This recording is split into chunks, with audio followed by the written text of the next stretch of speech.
Well, I'm back at this. Went and got fuel pump. One right there. I plugged it in already, and this one pumps, so this is the problem. But just like drive-thrus, like Joe Pesci said in Lethal Weapon, you can put dealerships on that. They fuck you. I called the first dealership, the nearest one, make sure they had it in stock, or make sure they had one. Like I say, I don't want to be driving around because I got to go east for the first dealer, and if he's not there, then I got to go north, and if they don't have it, then I go clear south and then east. You know, dealers all over. So called, make sure they had one. Looked it up, and first thing he says, I think that's the one that's on back order. And I'm like, great. And then he goes, well, let me go check. He goes back. They had one. Great.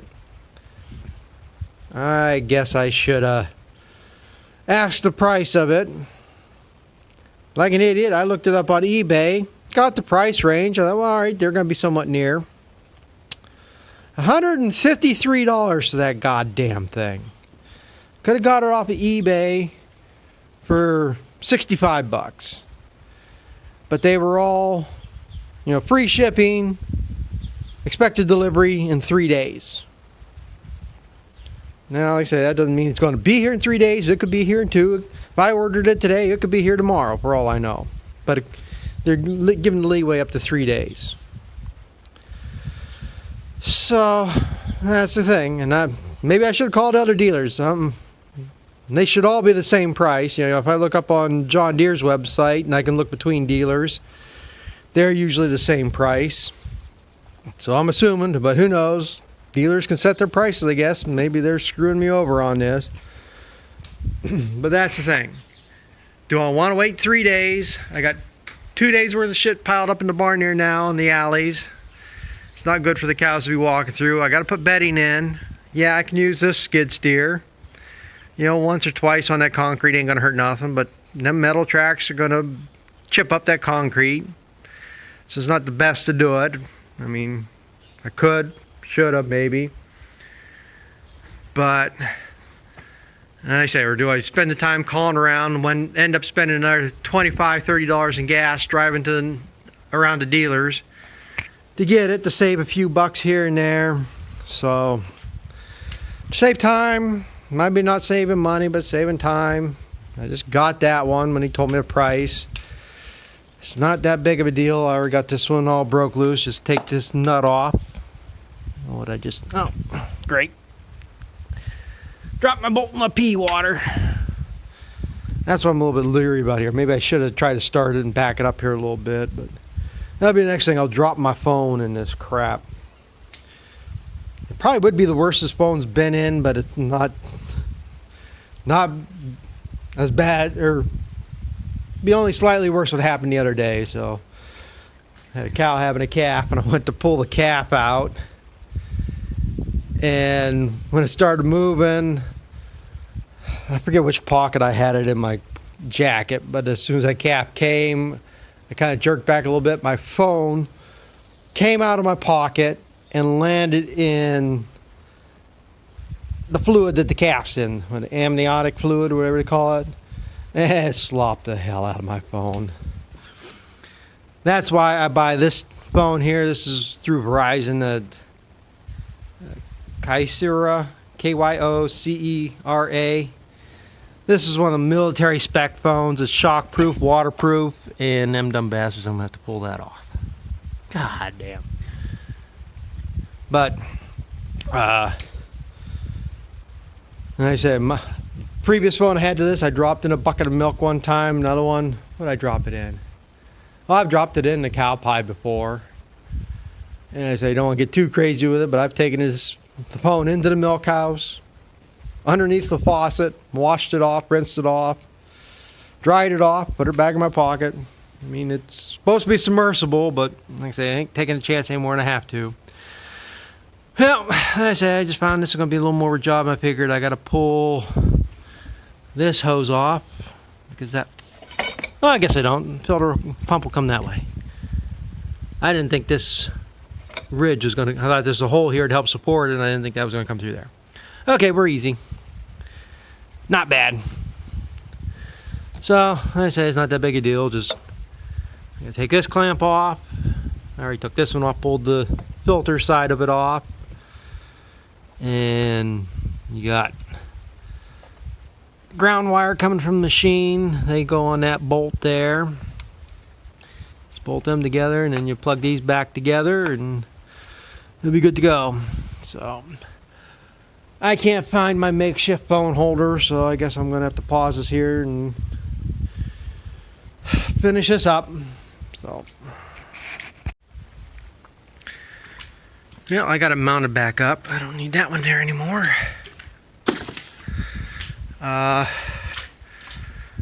This one clamps different. This one, the pump's actually tight in there. The other one, pump would slide around. Get that mounted so it's not going to vibrate against nothing. But yeah, the ground wires are just on that. Plug that one back in. So before I start pumping, make sure this does work again.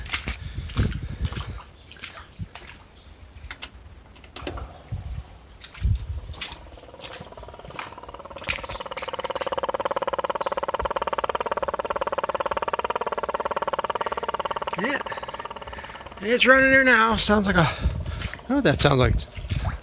First I thought it sounded like a duck or a goose of some sort, but now it's just a matter of that going back on there, clamping that. Yeah, I have two hands for that. And there, it's all hooked back up. All that filter does is filter it so this pump don't get ruined.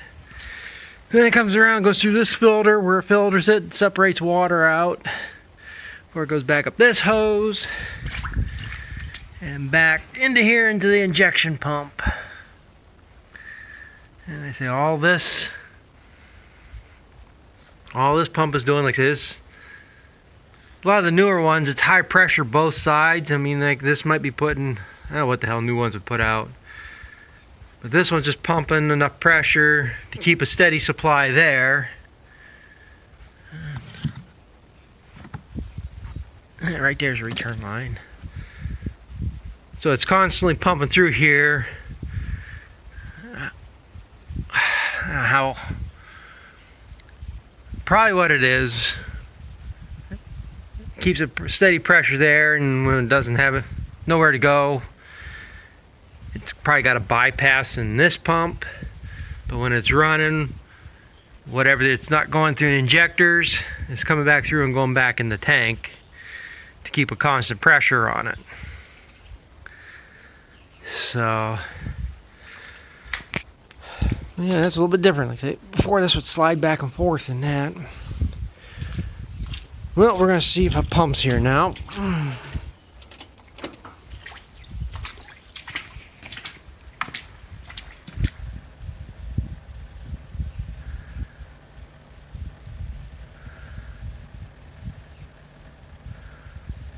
don't know if it is or not.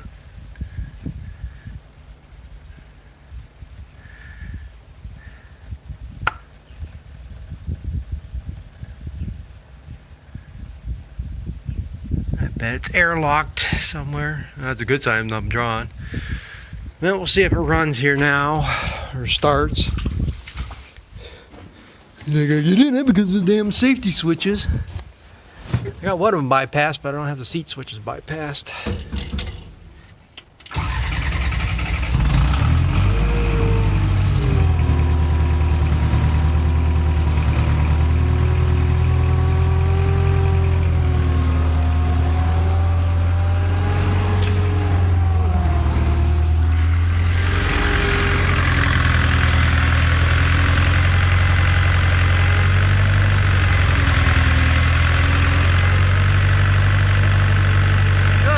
Fuel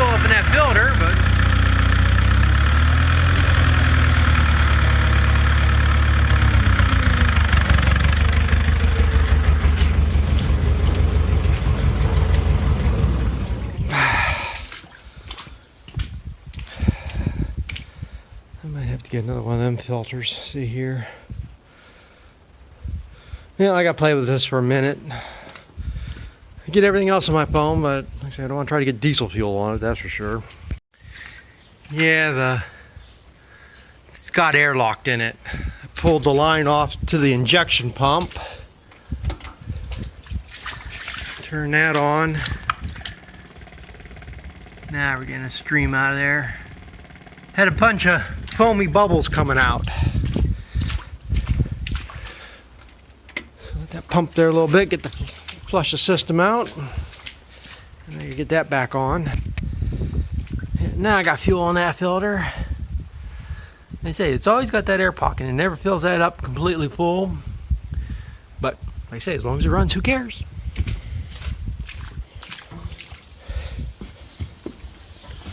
Okay, try this again.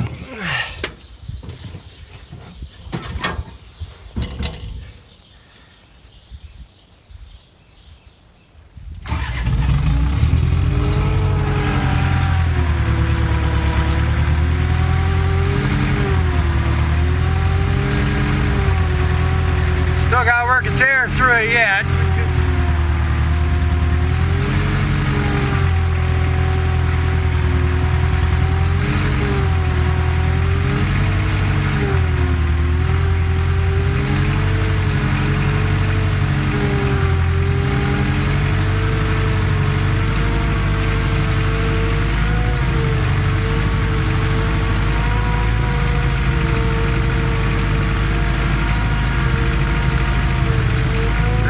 Picking up.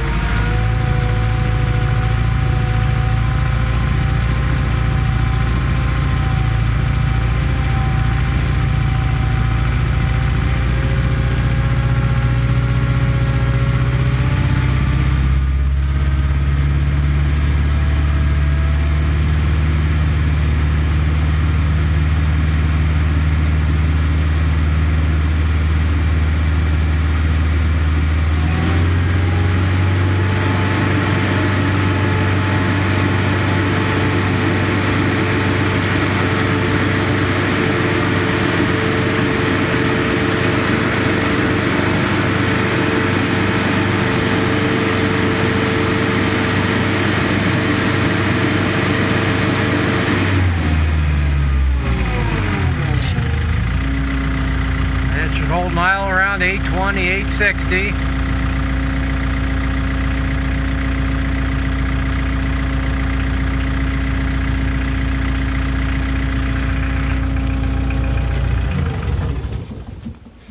Yeah, I guess that fixed that.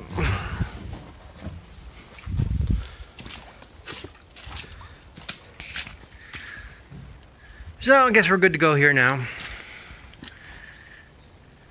No air leaks, or fuel leaks, I should say. I got a fuel leak, I got an air leak too. Wires ain't rubbing on nothing. Fuel pump ain't touching nothing. Yeah, I'm gonna call that fixed then, I guess. Yeah. I don't know if the dealer's just taking advantage of me. Want a turkey call?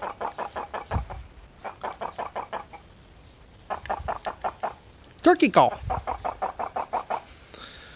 It's turkey season, I guess, or coming up. I had one neighbor ask if he'd go out hunt turkey, which I don't care. I mean, nobody in our family hunts turkey. These people been good to us. You know, I use their ground. They got a field out back here they use. So they've helped us out back and forth. They haven't done nothing to me. So I don't care if they hunt turkey. He's more into birds anyhow, he said. You want turkey, geese. So yeah, go for it. I don't care. But like I say, there's gonna be an end to deer hunting around here, I guess. So I guess get the shields back on that and that'll be good to go. Get barn cleaned here before storms come. They call for thunder showers and stuff today, I guess. So, but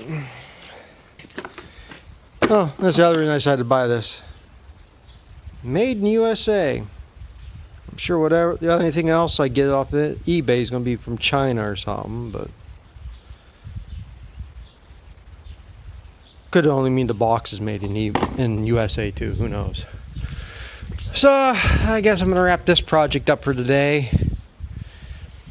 Thought about maybe I should have put new fuel lines on this. I mean, I don't see no cracks. They are getting stiff a little bit. These here I think I replaced not too long ago. This one here probably should have replaced. But it's not that big of a deal. It's not like I'm going to have to tear half the machine apart to fix it. So I guess get this finished up and on to something else.